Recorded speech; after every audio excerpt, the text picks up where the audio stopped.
So I did the virtual, but it was like a old version. I still have the t-shirt. It's a plain white t-shirt that says I broke the tape at the virtual 2015 New Balance Falmouth Road I Race. didn't even know that was a thing back then.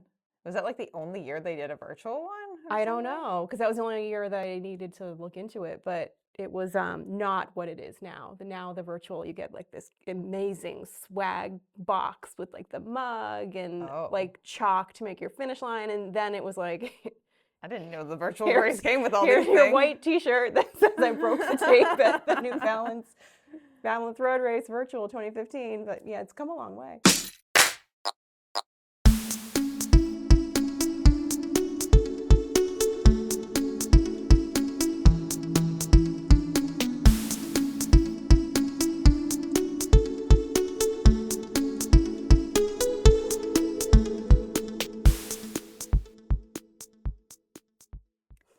Hello, friends, and welcome back to a special edition of Runnah. We're going to keep that in because it's okay.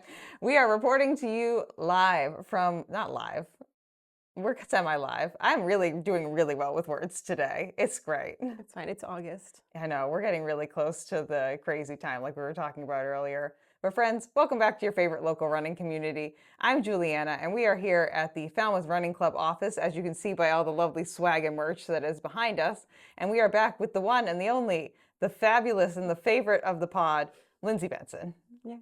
Yay. Thank you for having me back. It feels like such a privilege to be a returning guest on Runnah.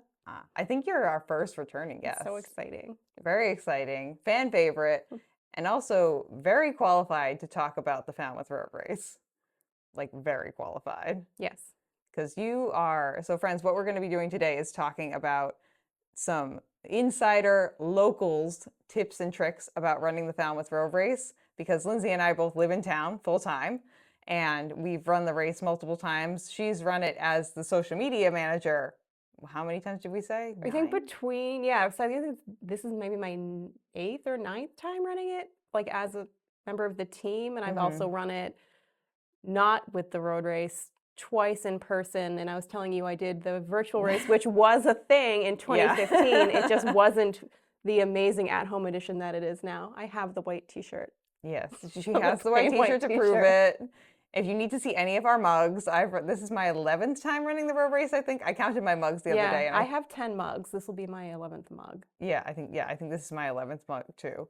So we've run the race a fair few number of times. Lindsey has also been behind the scenes for a long time as well too. And we both live in town full time. So we come from a place of authority. Thank you so much for asking.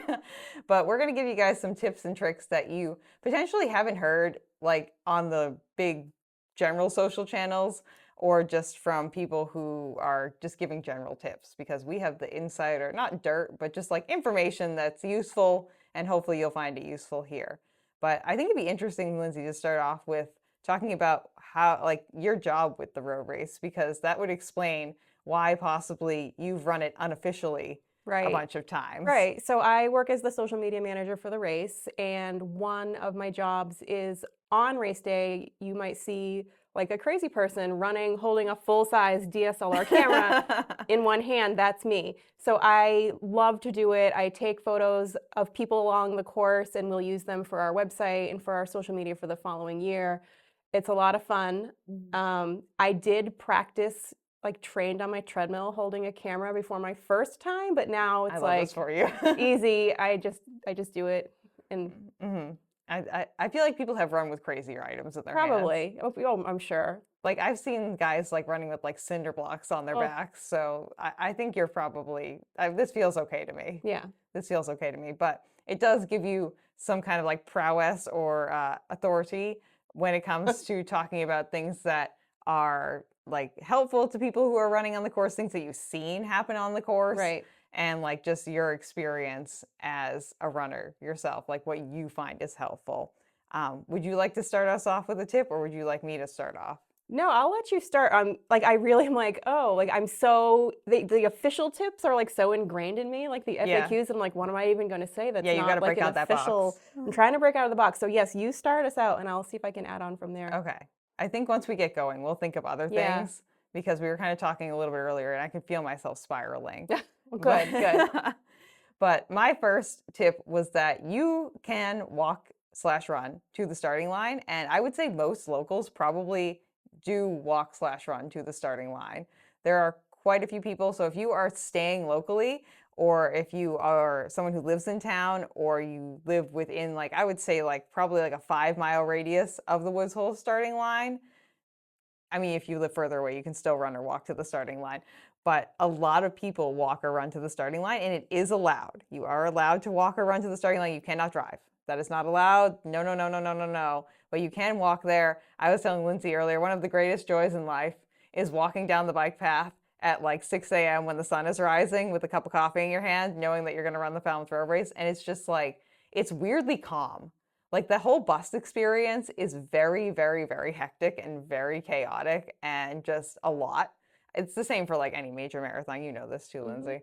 Like the whole like busing and like shuttling experience is always just like crazy bananas cuckoo at any race that you run. But you can avoid that whole thing by just walking. Yeah, and then the bike path goes right there, right into Woods Hole.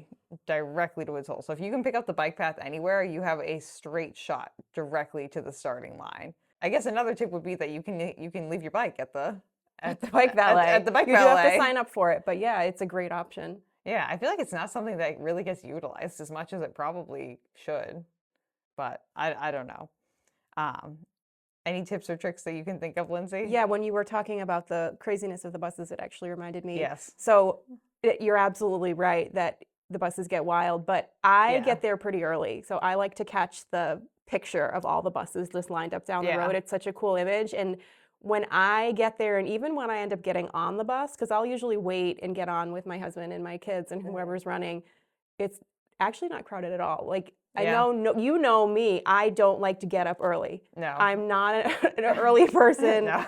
But on that day, if you do get to the buses, like when they start running, it's really quiet and really calm, and you don't have to deal with the craziness. So that is another. I think that's a really good tip. Yeah.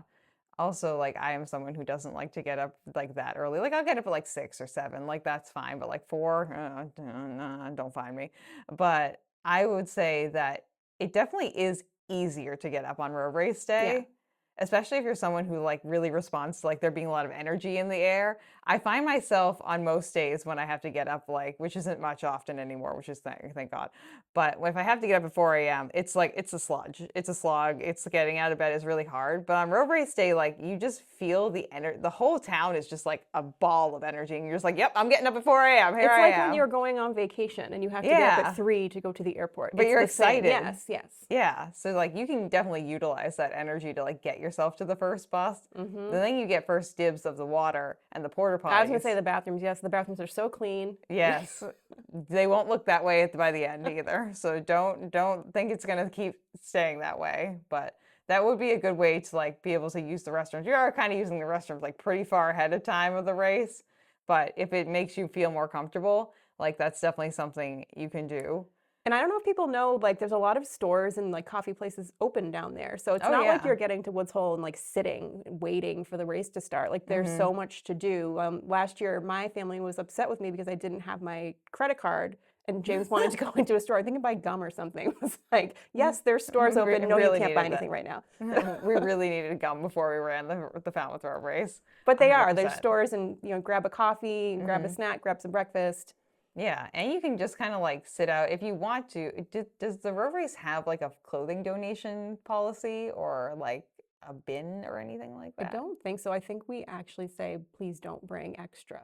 Okay. I was going to say, like, if you, because I've not. I mean, we will sweep the area. I mean, we clean up. If you do leave something behind, it's not going to fester on the ground in Woods Hole, but I think, ask that you do not. Okay. I couldn't remember if there was or not, because a lot of like bigger races have the like the clothing donation bins. So. Right. So a lot of those aren't like in August, so you really shouldn't need to have a lot of extra clothing because you're probably wearing what you're going to wear. Oh, I was just thinking along the lines of bringing like a blanket to sit on or like a towel or something. But you could always bring a trash bag because that can go into the trash can after you're done. Yeah, anything that you can put in the trash can. Yeah, and you also, like, there's a lot of seating and, like, places to sit in Woods Hole. It's not just, like, an open field. Like, I know, like, we both run the Boston Marathon a couple of times. You get to Hopkins High School, there's no seating. It's not, like, a tourist / like, runner-friendly space. Usually the ground is muddy. It's kind of gross. Like Woods Hole is a lot of streets and benches You can and sit right on the water, like with your yeah. legs dangling over the There's a little sea. patch of beach Yeah, right yep, there. there is. Oh, which reminds me, I have another tip too. So behind with the area where the starting line is in Woods Hole, there is this private neighborhood that you're not allowed to like set up camp in, but you can like walk or run up and down in, called Penzance Point, which is almost exactly a mile in each direction, which makes the perfect warm-up if you are looking to get in a good warm-up. And you'll see a ton of people using this. Most people don't know it's back there, but like the 30 like or 40 people that realize it's back there, you can run down. They'll let you do it. You can run down to the end and run back and get like a nice like brisk warm-up in, and it's not that crowded. Anytime I've ever used it, it's never been crowded. I didn't even know that was there. It is. I found it when I ran the road race like back in 2017, I think, because Ken Gardner actually pointed it out to me because that was the year that I like actually was speedy. And he was like, you can do a warm up back on Penzance Point. And now I go down that road as part of my run all the time. Oh. It's nice.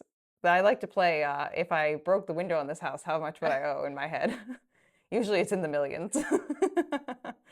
These are very expensive houses, but there's a lot of like back roads behind where the starting line is that you can kind of like just like walk around. There's also a beach back there. I think it's Woodneck Beach. No, Stony? Stony, yeah. There is a beach back there. So if you want to literally just go pop a squat on the beach back there, you can, because all those roads are closed off. And the regular beach traffic, which is usually not that much traffic at that beach anyway. Yeah, that's a public beach, yeah. Yeah, you can go hang out at the beach. Like you can literally like get on the first bus and just like hang out at the beach for a couple of hours and then run a race and then eat a hot dog and then call it a day. It's a nice time. I'm trying to think if I have any other like starting line tips. Anything else that you've noticed about the starting line that you might want to mention? This isn't like I'm a local, so I know this thing, but like when you're lining up for the start, please go to the right pace corral. Yes, please. Please do that. I don't think people realize like how sardined in you are. And they are marked up on the poles. It's pretty easy to see.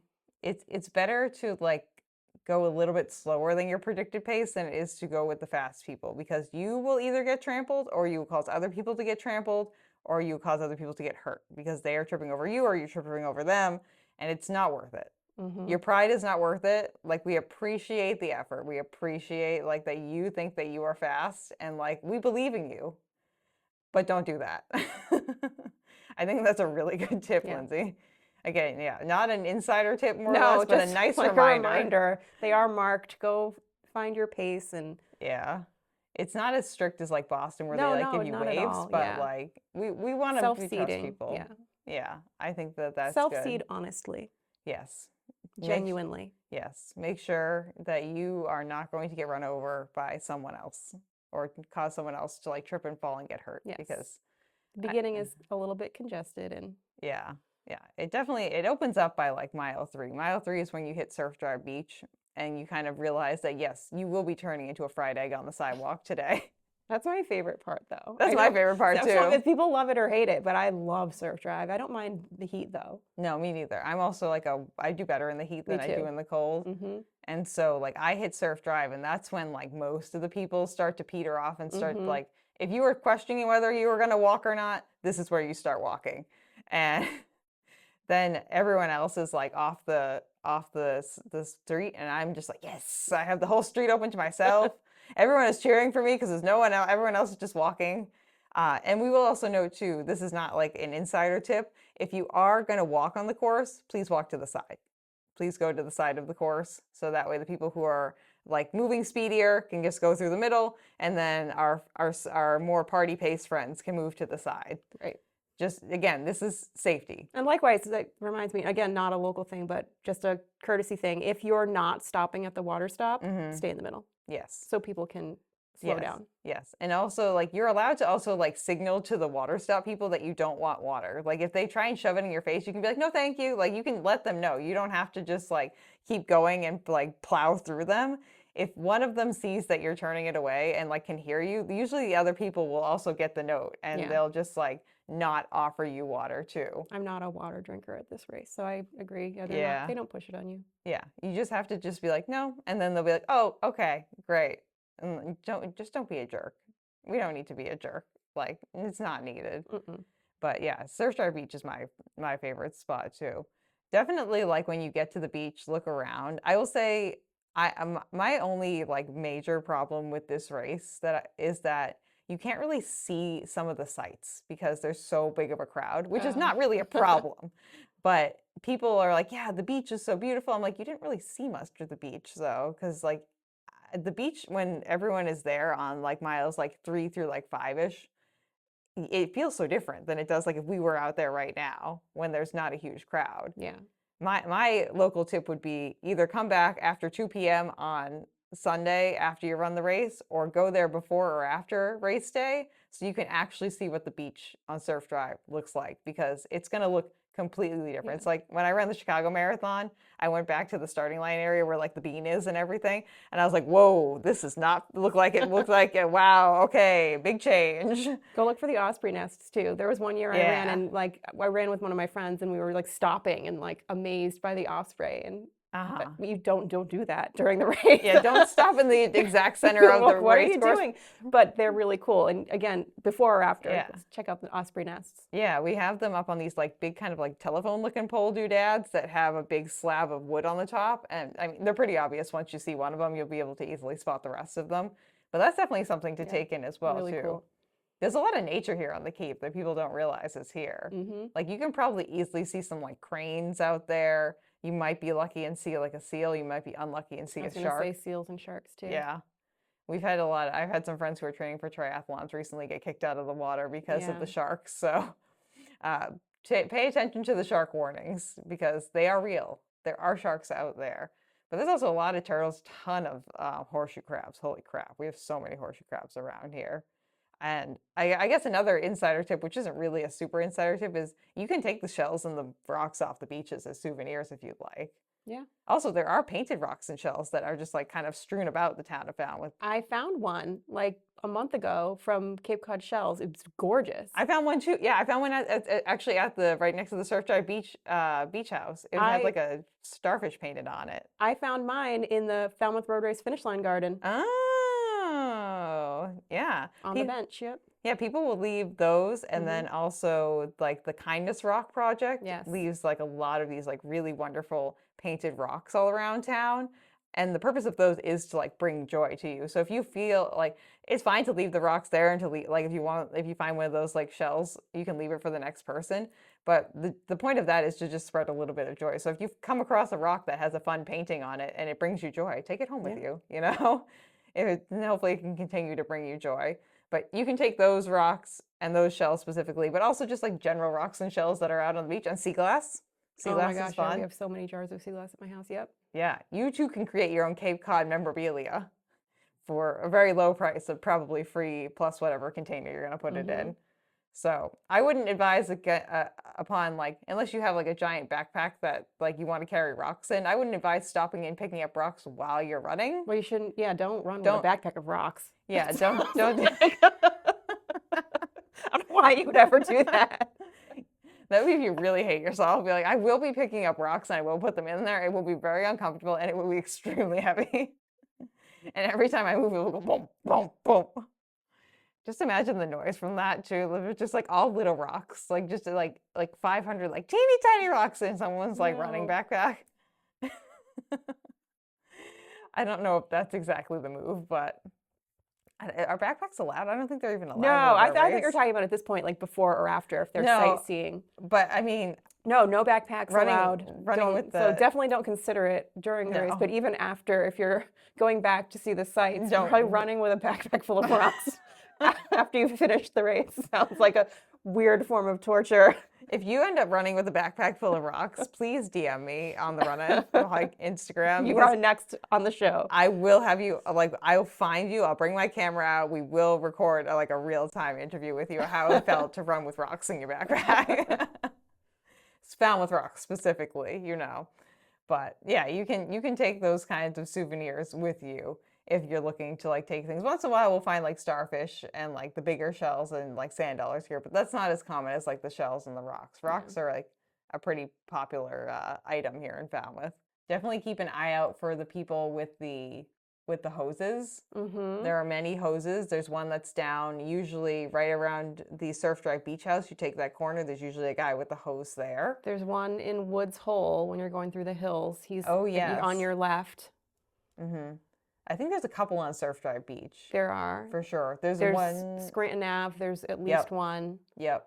There's at least one person like coming around the corner of Scranton towards the half shell as well too. I think like pretty much once you hit the half shell, there's not any more water spewing hoses. I remembering correctly, and if it stays consistent to how it has in other years, because I mean, I think technically if you're on your own lawn, it's your own hose. You can just spray water into the road. So someone else could decide to do that this year if they'd like to. But usually there's a few people who like consistently do it every single year. There's also going to be a crushed ice station. I saw that, which is really cool. So Snow and Jones is a new sponsor, and they're sponsoring that. And when I heard about it, I immediately thought of like my own kids who are running. My son Finn's running his first one, and it's like, oh my gosh, they're going to absolutely love this. Is it like flavored crushed ice, or no, is I it think just like crushed ice? But like, don't take that as the final word. I haven't seen it yet, but I mean, it's just no matter what, it sounds incredibly cool. I'm just imagining everyone past, because it's at the Surf Drive Beach House, right? Everyone past that point just like running with an ice cone in their hand. Just like I thought it was more like just like little bits of ice, but I don't know. I don't know what it is yet, but so that's cool. a good idea. Because like water's hard. Like if you're running, it's hard to drink water, but you could like pop some ice. I was just thinking to like throw on myself or like put in a hat even. Mm-hmm. That would be nice. I usually at least one point I end up throwing a glass of water on myself. My kids do that too, yeah. Yeah, which also could be a tip too. You can take the water and throw it on yourself. Your head, yeah. Chest, arms, head, face, whatever, butt, you know. You got some swamp ass happening, throw some water on that bad boy. You can do that afterwards too, actually. They'll have bottles of water and also cups of water at the finish line as well too. So if you also the ocean if you're hot. Like yeah. Not everyone does it, but like I know I have a few friends who would, you know, when you finish, you can go through the food tent, get whatever, but like the beach is across the street. It's so if you're right really there. hot, go in the ocean. Yeah, and you can even rinse off too, because we have actually little like rinse off showers at most of the beaches here in Falmouth. Mm-hmm. So if you're like, oh, I don't want to go home like kind of crusty and sweaty and also like gross from the ocean, you can just hop in the ocean. There literally is one at the Falmouth Heights Beach. One of those, like they look like a tall tan tower, and they have like foot washing stations, and they also have like a little shower, which also you could do without going into the water as well too. So if you decide like, hey, I would like to like rinse down or even take off my shoes and wash my feet off because they're gross, they're right past the finish line. There is a shower that is waiting for you. I was thinking about the finish line now. One of the things that I will say that's not really like an unknown tip would be there's no cell phone service at the finish line. Oh, yeah. Do not bank on this. Do not even think about there being a cell phone service like signal. There is not, there will not be, there never has been, there never will be. So as far as there's just too many people. There's too many people. Yeah. We have a town that's built for like a third of like what the population becomes for this like one weekend of the year. And our infrastructure is not built to support like this it's not many. for lack of trying, because I know that the race has tried to bring in like extra, oh yeah, you know, I don't even know what the technical terms are because I'm not a technology person, but they have tried to bring in extra whatever it is to like boost the service, and it's just the systems are just so overwhelmed. My cousin Laura actually used to work for Verizon on this, like on our, for like Xfinity on our location, and she would come down every Falmouth Road Race weekend. She told me every half hour she had to reset the internet. She said normally it's like once every 2 weeks. Every half hour. That's wild. That's crazy. Well, when I ran my first Falmouth, I think it was 2014. I wasn't even thinking about that, but like I wasn't going to run with my phone for whatever reason. Yeah. And so I ran, one of my friends ran, and my parents were here. And before the race, we were like, let's meet at the flagpole on Worcester Court. So like we just came up with a spot and we're like, this is where we're going to meet. And it's funny because I did that in 2014. And then every year after, I've not done it. So I just have to like wander and look for my family. But every year before there is, I'm like, all right, we're going to pick a spot. I just forget to do it, but you should do it because it will help you. Yeah, you should pick like meet at the family meetup area. There is a family meetup area that's got like letters, or there's Like You know, there's the meet at basketball hoops. yeah, meet at the basketball hoops, meet at the hot dogs. Yeah, there's enough landmarks within the ballpark, and then even if you go like a quarter mile outside the ballpark, like, oh, we're gonna meet at the bike valet, Yeah. or like we're gonna meet like right past the mile 6 marker, or we're gonna meet like, I don't know. There's so many other like weird little things. You could find a house that like you like the look of, be like, yeah, we're gonna meet on the sidewalk outside the house that looks like it's yelling like because of the window shapes or something Yeah. like that. But do not count on your phone working. Do not bank on it at all. I would also say, insider tip too, if you are listening to music that you listen to like over in the internet, download it onto your phone. Your music will leave you. You're not going to have that either. Honestly, you don't even need it. Like, and I'm a person who runs with music. I Oh no, you always don't do. need it. And I even like when if I go to track, like they'll be like, "Here's the workout." I'm like, "Cool." I'm gonna wear my headphones still because I need That it. would also be me. But at the Falmouth Road Race, you don't need it. Like the crowd so is there, loud. and then there's like all these like there's the radio station playing music. There's There's a bands, and it's DJ. like cool bands. There's like people with like banjos and Yeah. accordions and rock bands. There's so much. There's also that what's the cycling studio that's bespoke. Yeah, they have like a party pretty much going over by the Surf Drive Beach House, which is a newer addition. And they're doing like a live kind of cycling class. Yeah. But they're blasting music. Like if you usually listen to music and you stream it and you can't, don't even worry about it. You don't need it. Yeah. But if you are desperate to have your music, download it onto your phone ahead of time because you're not going to be able to stream anything. Like, or if you need anything else, any other like emergency contact information, things like that, phone numbers, like anything you need, download it onto your phone, like so you don't need internet to access it because you will not be using the internet until you get back to your hotel, potentially as long as it's outside of within like a 1 mile radius of the ball field. I don't know about you guys, but because we live like semi close to where the finish line is, I usually lose internet usually after like 2 or 3 in the afternoon, I get my internet back. See, we live really close to it. We don't lose internet. But yeah, definitely anything you need, download onto your phone ahead of time. And yeah, you definitely don't. That's a great tip too, Lindsay. You definitely don't need music. Well, you just reminded me of another tip.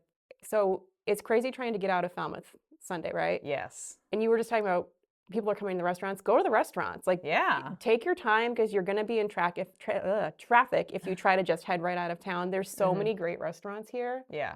There's go so get many lunch, nice cold drinks. Even if you just like want to just go and get a drink like at a bar or like hang out at Liam McGuire's, I'm sure they have live music happening at Liam's on this day. You can walk to the conference table on Worcester Court from the finish line, and it's amazing. It's one of my favorite restaurants. Yes, Lindsay and her family are big conference table fans. Yes, there's a ton of other places too that have like there's the pier. There are a few places that are like literally right there, or you could actually Shipwreck you probably can't. Well, they have the post race party. You can go to the post race party. Oh, you can go to the post. Oh yeah, you have to big post race party. Oh yeah, you have to have a. What's the deal with? I went last year because I was part of the A6 team, so I don't know what the rules and regulations are for getting into the post race party. You just like pay a fee and then you can get in.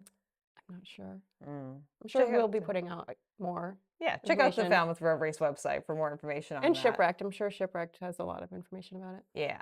And that's a fun place too, just to go right on the beach. Like literally, you cross the finish line and you're like, "There's Shipwrecked. I'm already here." Yeah, if you are gonna stay, I wouldn't recommend it the day before the road race because it's gonna be packed. But I would recommend it the day after the road race because everyone's gonna leave, and then you can go enjoy like the big open windows and the really like very direct access to views of the beach. You are right there.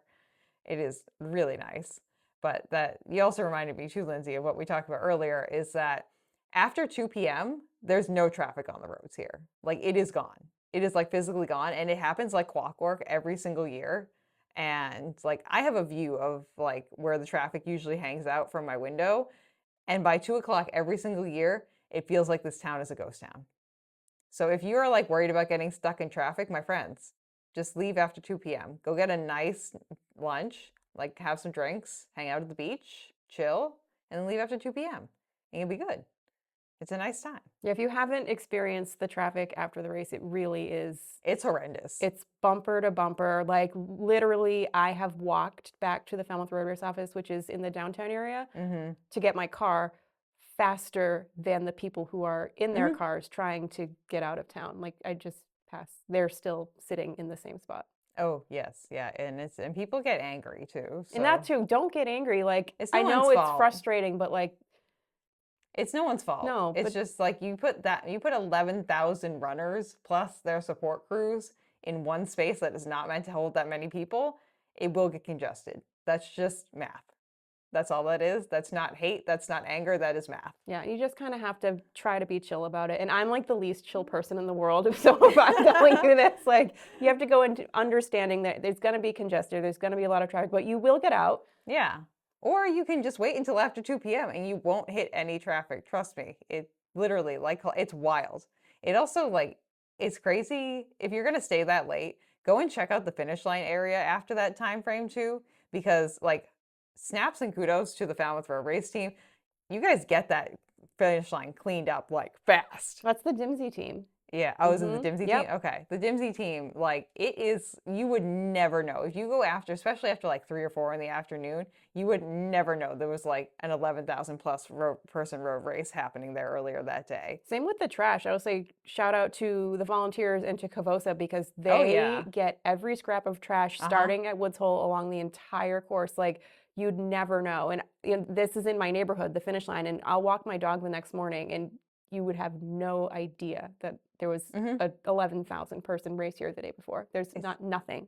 I feel like if anything, it's cleaner than it was beforehand. Probably. Yeah. Because they clean up the trash that was left by the runners, plus then all the tourists who decided that that was a good place to discard their cups and stuff, you know? Yes. So yeah, they're shout out to them too, because they are very efficient at like cleaning up everything. So if you, I would recommend if you're gonna stick around, like go and check out the finish line area the day afterwards. Go spend some time at Shipwrecked. Go just enjoy the course itself. Go down to Surfside Beach. Check out the views of the beach and the houses on The stilts. stilt houses, there's one for sale. Oh, is there? There's no house on it. It's just the stilts. Oh, is it? Oh, it's that one. Oh, that one's been for sale forever. I know. That's been like years now at this point. You can own a piece of Falmouth legacy. course. There you go. History and legacy. It can be yours for probably like a mere like $3 million. For no house, just some stilts. And it probably is still $3 million. Yes. Because like land that, and it's probably land that's going to be going, unfortunately, like underwater. eroded and underwater after not that long. So enjoy it while you can. Come down here and enjoy some nature and some running and all those fun things. My personal tip and trick is get to know as many people in town, because then you turn into a local celebrity. Because everyone, the interesting thing and the juxtaposition about the Falmouth Road Race is it's so local, but it's so international all at the same time. Like we have like this town is do you know what percentage of the runners are usually like locals? I don't know. It has to be decently high because we get the local only entry period. But and most of the volunteers also are locals as well too. So like we'll just throw estimates out there. Somewhere around 50% I would estimate are probably between the volunteers and the runners, like some format of a local human being who lives either in Falmouth or like on the Cape. And like if you know people, like people, those are the people who come out and cheer too. So like I run down the street and I have all these people cheering for me, and people are like, wow, you must be a celebrity. I'm like, no, that's my neighbor. That's the guy from Shaw's. This is like, it's just like people know you because you live in town. And that's like the joy of it too. Like you pass by like a sports team and like everyone on the sports team knows you because like I've coached one of the girls there from the Girls on the Run, or like one of your kids is on that sports team. And so like all of a sudden you have like the mile 3 water stop cheering for you, like, yeah, Miss Benson.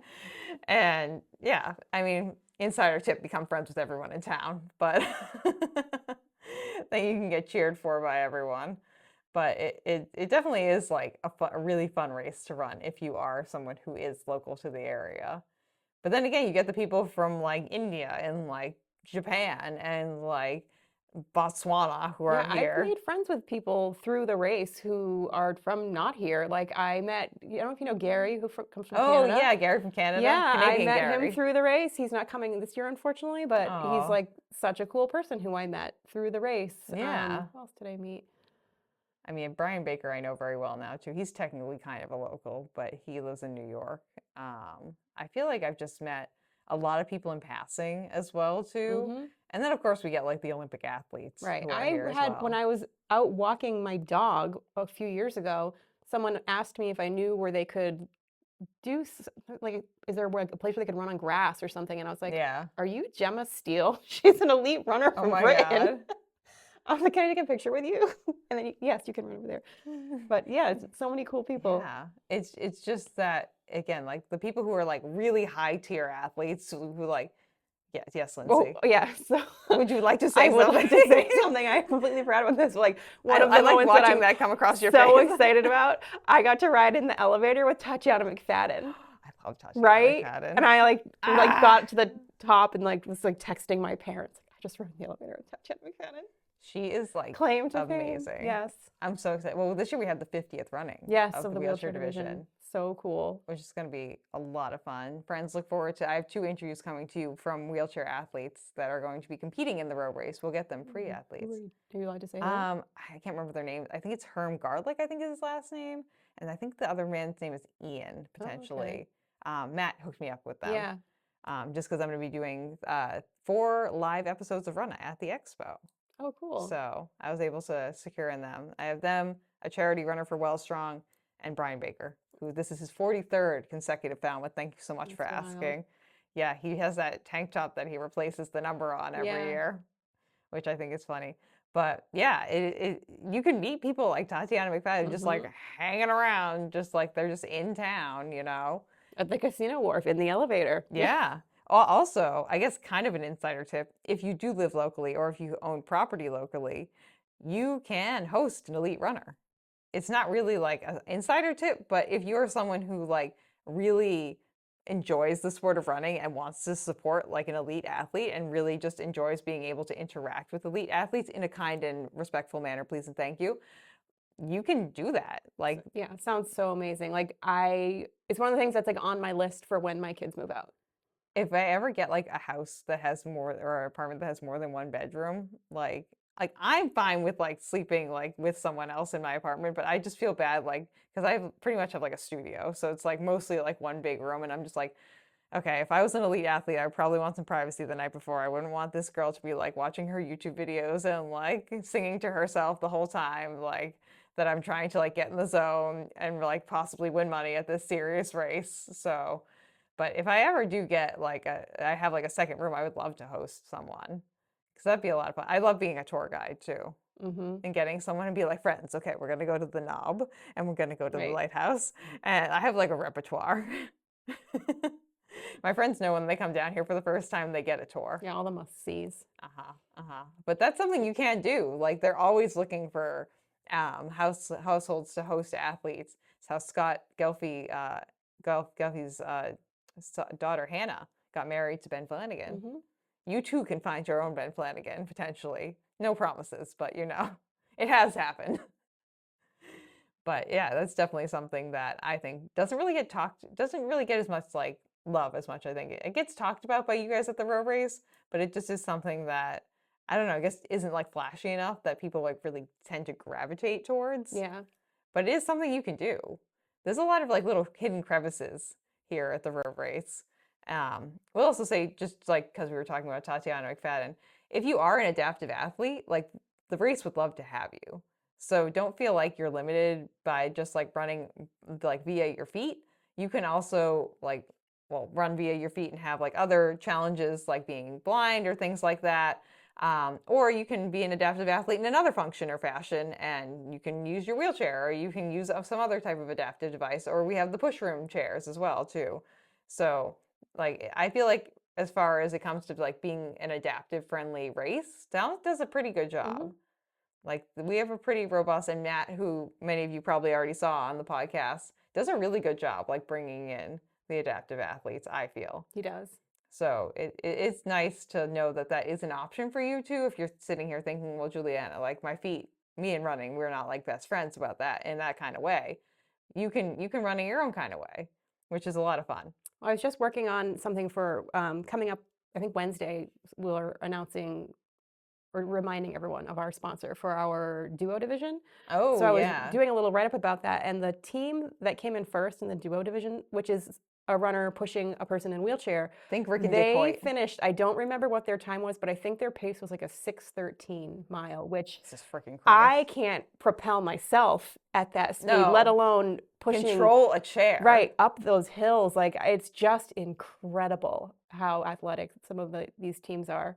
I think I've sent you before the podcast episode that I listen to before every marathon the one with the Kyle and what's his name, Pease, where Kyle's just like, I think Kyle's like 35 or something, and his brother's like a little bit older than him, but they run Ironmans together. Kyle's the gentleman in the chair, and then his brother's the one who pushes him.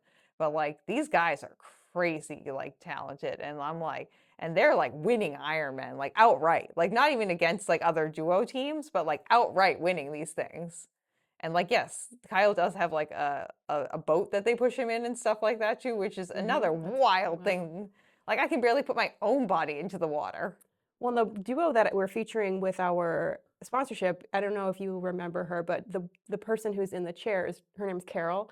I adore her. She is the one that during the race from her chair gives the Queen's wave. It's like she's Falmouth famous for this. Like just the best little athlete doing the Queen's wave, and she wears a crown. She's so cool. Like when I see her, I like beeline across the expo to go say hi to her. Oh my God, I love that. I just love how many like characters there are here too. And like every race has their own characters and their own people who kind of like show up every year. I mean, like, or that are on the course. I mean, the Boston Marathon had what's the dog's name that passed away? Spencer. And Penny was his sister, Spencer and Penny. Oh, they were so cute. I'm so glad we got to see them before they passed away, because they were so cute. We saw them the year that we ran together. I remember seeing them. And then Santa was like a little bit before them, I think. Santa's also out on the Boston Marathon course. But we usually have Lobster Man, the guy who runs in the lobster costume. And Flip-Flop Guy. There's a guy who usually runs in flip-flops. Yeah, the lobster guy, I think he's run it every year that he's ever run it in a lobster suit. Which is wild. It's a full lobster. I've mentioned this man before on this podcast, Lindsay. This is a full lobster suit. Like, just imagine someone encased in a lobster, and you're probably imagining the correct thing. Because it's wild. Like it could be 90 degrees, 90% humidity. Every picture of him in that lobster suit that I've smiling. He is just having the best time. I mean, I can't speak for his pre-race ritual in any capacity, but you know. He's just having the best time ever in that lobster suit, and I just love it so much. But yeah, I know this is a guy who runs in like Old Navy flip-flops too. It's not. I can't even wear them. Literally, I'm not allowed to wear flip-flops. I don't remember the last time I wore flip-flops. It's either like the Birkenstocks that you have or like Tevas. That's like my sandals that I wear. Because they have the arch support built into them. Because we are collectively old women. Yes. But like I can't imagine running in a pair of like cheap like $1 flip-flops. No. Like that sounds like a one-way ticket to the ER for me personally. But there's a lot of other people out there who I'm sure we're forgetting. We can also highlight Maddie, who is Maddie Wilson. Yes. Yes, I love her too. She is our pink wheelchair friend. So she has one of our adaptive athletes, and she has a bright pink wheelchair. I think she's like, how old is she now? Like 12, 13? She's older than that. I think a little bit older. I always like refer to everyone. I think, are they older than James or less older? So I think she's a little older than James. It's maybe like 14, 15 maybe. But she races out of Worcester a lot too. Oh, okay. Because I've seen her when I've done 5Ks out. We both grew up in Auburn. Yes. There's a 5K that used to run out of Auburn, the Broder 5K, and she would always be at that, and I would always go talk to her and her dad. Oh, okay. Maybe everyone from Falmouth just came from Auburn. That's just kind of like the long and the short of it. We're just all from the Worcester area, and we decided that we were done being landlocked, and we decided the beach is for us. And here we are. But, okay. Well, I want to shout out the nonprofit runners, too. Yeah. Usually they're marked by like something on their bib, but so many people who are running for nonprofits and just raise so much money. Well, that's also they do so much good. Well, that's also kind of an insider tip too, is that like you can, if you don't get in via the lottery, you can run for a nonprofit. And it's really not that much fundraising usually. No, not compared to, I think when people think of running for a charity, they think of like the majors and like, oh my gosh, I can't raise $10,000. Well, can you raise like 500? 1,000? Sometimes some of them are even like only like $400 to $500. Well, then insider tip for Falmouth people too, if you have your own bib because you're a resident, you can also fundraise, and you don't necessarily have to raise a minimum at that point because you're not using one of their fundraising bibs. You have your own bib. It's like extra on top. So there are some folks this year who are doing that. You've done that before, correct? Or was that My Jameson? kids do it. Okay. Yes, they have done it before. Yeah. So if you want to fundraise for a charity, you definitely can't. Like, if you have like something that means really I like have a lot to fundraised you. for a charity, but not, Yes. yes, Yeah. Yeah. But if you want to do it on top of just yes. already having a bib, you can definitely give back to a good cause that's Mhm. doing a lot of good.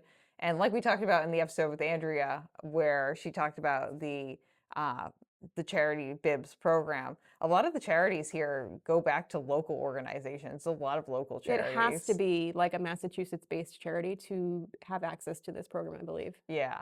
Well, I mean, even just like hyper local, Oh, yeah, definitely, and like within hyperlocal. Falmouth, like Yes. sorry, by local I meant like inside Yes. Falmouth, but yes, like Massachusetts, but like a lot of it just directly goes back into our community.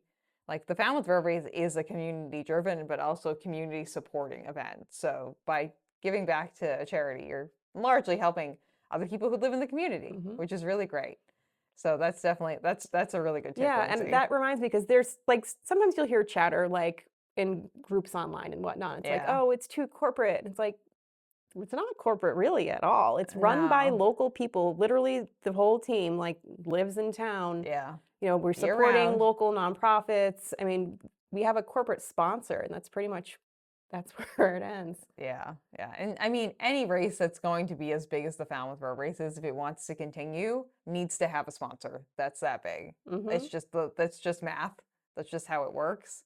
I mean, we love working with Shipwrecked at the Cape Cod Marathon, but we have to have someone who's sponsoring us. Right. It's the only way we're going to function. And again, like shout out to Shipwrecked for not only working with the road race, but working with the marathon. We love Alex, so it's a nice time.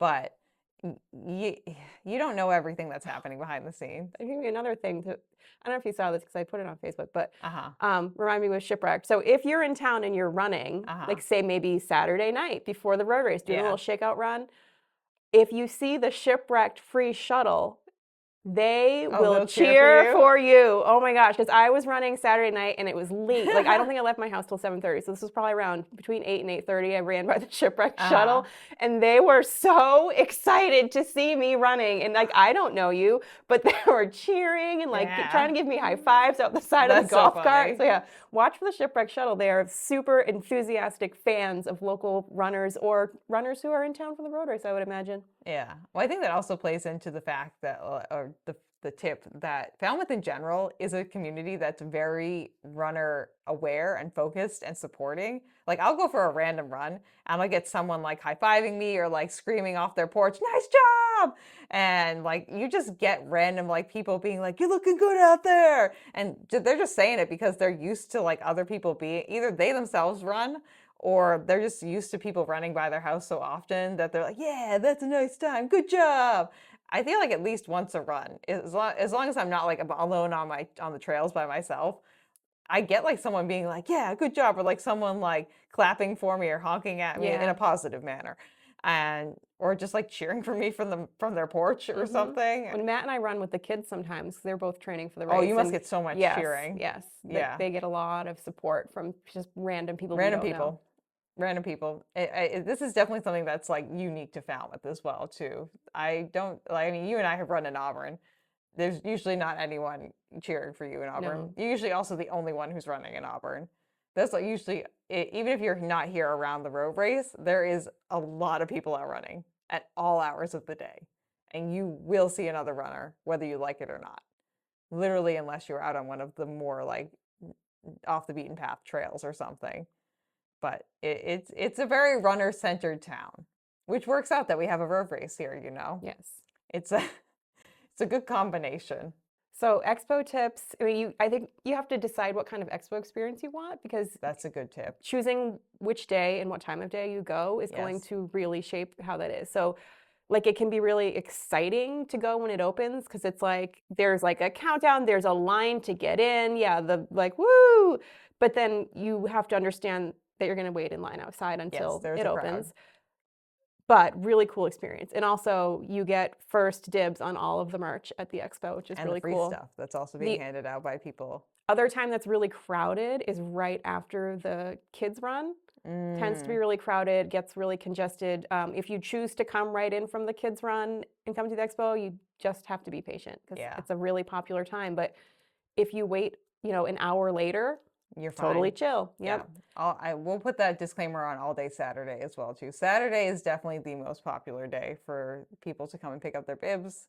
And honestly, I mean, if you want an easy experience picking up your bib, go like 1 hour after it opens on Yeah, Thursday. Thursday night, yeah. Because there is no one there. People come for the initial like opening. Yeah, so and exciting. And then they're slows gone. down. They're gone. And then you pretty much have the whole expo to And it's a yourself. great day because like The people they'll are still have stocked. right. You'll have everything will be available in your size. You Yep. can get everything you want. I know people are sad when, it's Saturday afternoon, maybe they start to run out of popular sizes, but Yes. Thursday, yes. I think you and I have also been the person that people who are coming later, like, they're like, can you pick up this shirt for me in this size?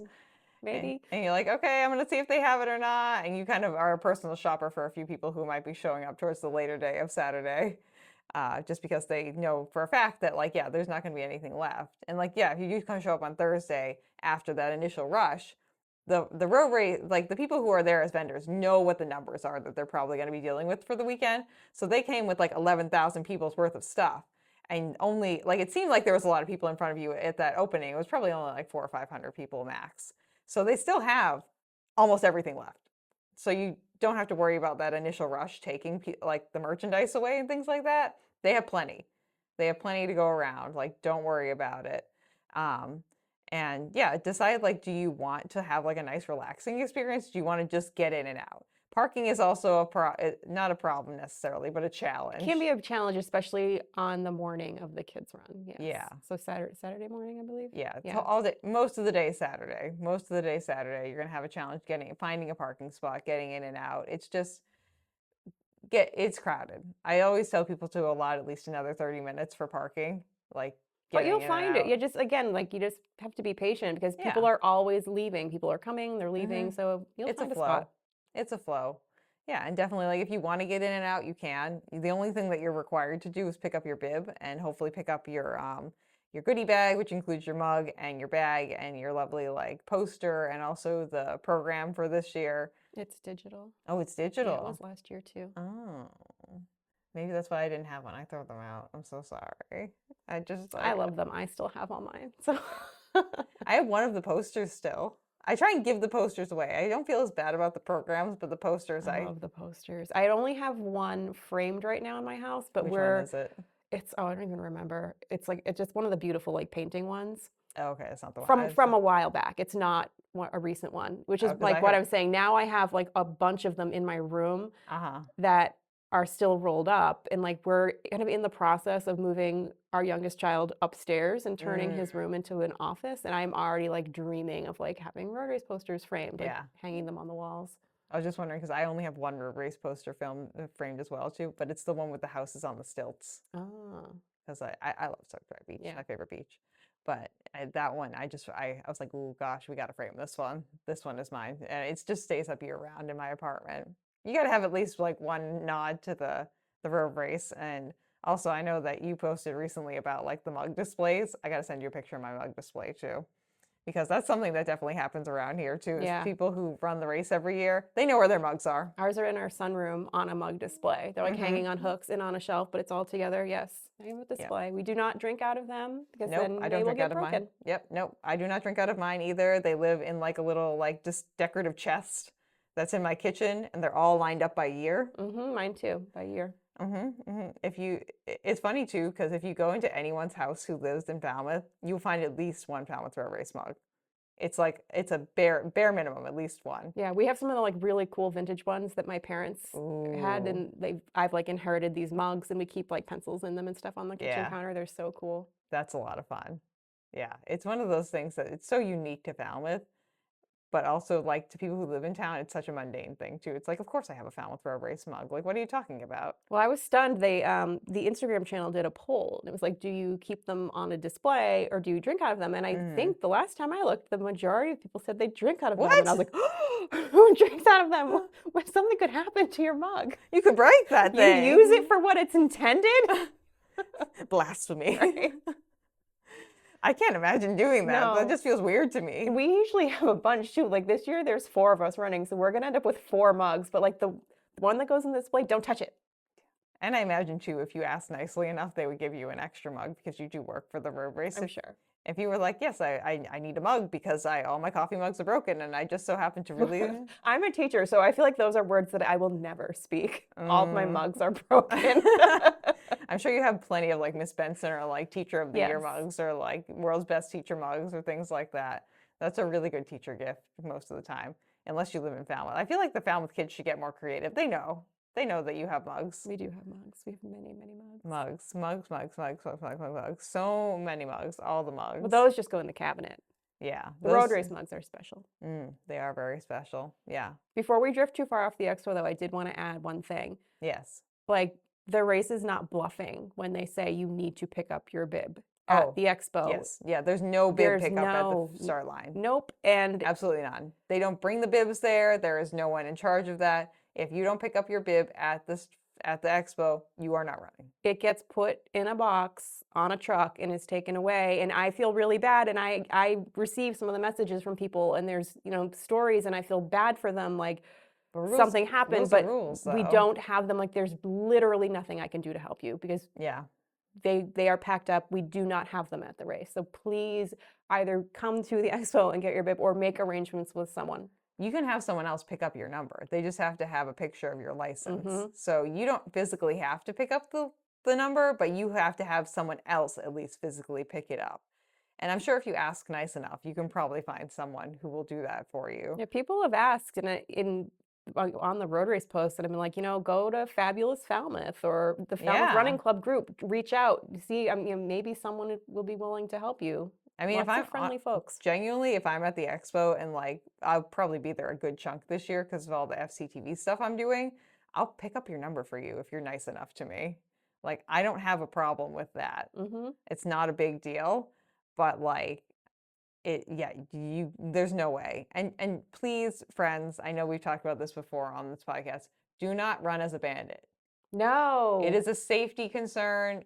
Or take someone's bib. It's safety things. We need to know the number of people who are out there. We need to know who is out there. If we pull you off the course and we scan your bib and it says that you have a peanut allergy, you're allergic to this, these are the medications that you take, and then you're not that person. Or even just your emergency contact. Like, if you're running with someone else's emergency contact. And we call them and they're like, I don't know this person. Or like they call, like, you're knocked out or whatever, and they call like your best friend's mom, and your best friend's mom is like in a panic now because it's saying that your best friend like is now passed out in the med tent, and they show up and they're like, that's not my kid. Like, that it's a safety thing, friends. And it messes up the results. Everyone's very anxious for the results and like, how did I do in my age group? And if you're running with your grandma's bib, it's screwing up everyone's results. Yeah, it messes up everything else. It just makes it so it's just harder on everyone else, and it's harder on you if you actually ended up needing any kind of help on the course, medical help, non-medical help. It just makes it harder to identify who you are. Just don't do that. It's not safe. It's a safety concern. They do check it too. They do watch who crosses the finish, and like if it they says will clock you, they will punish you. Yeah, you won't get a number next year if you do this year. Like, have fun running it under that person's name if you do, because you're probably not coming back next year. You're just probably not. But on the naughty list. Yes, you are on the naughty list. I think we did a pretty exhaustive list. I feel like that was pretty good. I feel like anyone who like consumes your social media posts as the road race and also has read the handbook or like has perused around the website for the road race and also consumes this, I feel like you're going to have a pretty well-informed and good Falmouth road race. Yes, and the day before and after, where you're going to go see Surf Drive and eat at all of these restaurants. Yeah, you're going to really enjoy like the conference table and Shipwrecked, and like just maybe enjoy some nice like beach time on Stony, whatever, Stony Beach. Stony Beach. I was going to call it Stony Brook Beach. Beforehand, do a nice warm up on Penzance Point, and then have a nice day. It's going to be a nice day. It's a fun time. Falmouth is fun. We go back and we do it every year because we enjoy it. Right. Because it's a lot of fun. So, okay. Do you have any new shoes you'd like to shout out, Lindsay? We can do what shoe do you choose to use if you have a shoe. I I am only allowed to run in one shoe because I'm a That's why I'm severe asking duplicate overpronator, auto. to the point that I had to go to the orthopedic doctor this spring because I was like, something's wrong. Like, I'm not hurt, but something's wrong. And he was like, you overpronate so severely and more on your left side that your left leg is now longer than your right leg. Oh no. So anyways, I'm only allowed to run in the Asics Gel Cano, and it's a fabulous shoe for me. And we give a snaps and we give a shout out to the Asics team as well too, because they are supporting the road race. And I mean, I like a lot of the Asics shoes too. So there's some nice shoes. Go check them out. Lindsey is a lifetime, whether she likes them or not, Kayano fan. My kids though choose them too. I tried bringing Finn shopping for shoes, and he was like, they don't have kids Asics. No, thank you. Brand snob. Yes. You know, he knows what he wants. He does. He knows what he wants. Yep. Okay. And if people want more information on the road race itself, why don't you tell us what the handle for the road race is? I'm pretty sure we know what it is. But Falmouth Road Race, yep. And is it falmouthroadrace.com or .org? .com. .com. Okay. So that's where you guys are going to be able to find all the official information there. And Lindsey is the one behind the social media account there. So I'm assuming if they send a DM, it's usually me. Hopefully I have an answer for you. Sometimes I tell you to email info@falmouthroadrace.com, but yes. I am very guilty of doing the same thing with the Cape Cod Marathon stuff, because sometimes people ask me questions and I'm like, I either know that I don't have the authority to answer that question, or I know that I don't know the answer to that, and that Kathy will get back to you as soon as she can. Yes. So if I send you to office staff, they are delightful and they will find you the answer if I don't have it. Yeah. And also, as we're moving into like the peak Falmouth Road Race season and the races, when this comes out, going to be this coming weekend, the team is very on top of answering things. They know that people have a lot of questions and people are going to be asking a lot of questions. So don't feel like scared or shy to ask any questions. They should get back to you as soon as they can. And if there's a little bit of delay, they're probably busy doing something related to the race. So they'll get back to you. Yes. No worries. But friends, that's where we're going to end this tips and tricks episode. So thank you so much for joining us here in your favorite local running community over at Runnah. You can join us over on Instagram at RunnahPod. And if you have any questions, concerns, queries, thoughts, feelings, anything, for me, that's runnahpod@gmail.com. And we will see you guys on the next episode of Runnah. And good luck at the Falmouth Road Race. You're going to do great. Woo! Yay! And that's the end, Lindsey. All right. Nice. Thank you for listening to this episode of Runnah. This podcast is edited, hosted, and produced by me, Juliana Coughlin. Brought to you in part by the Falmouth Running Club and the Falmouth Community TV station. If you'd like to connect with us, you can find us on Instagram and on TikTok at RunnahPod. And you can send us an email at runnahpod@gmail.com. And our original theme music was brought to you by the one and the only wonderful Jeffrey Hutton. And keep up the great work. I'm proud of you.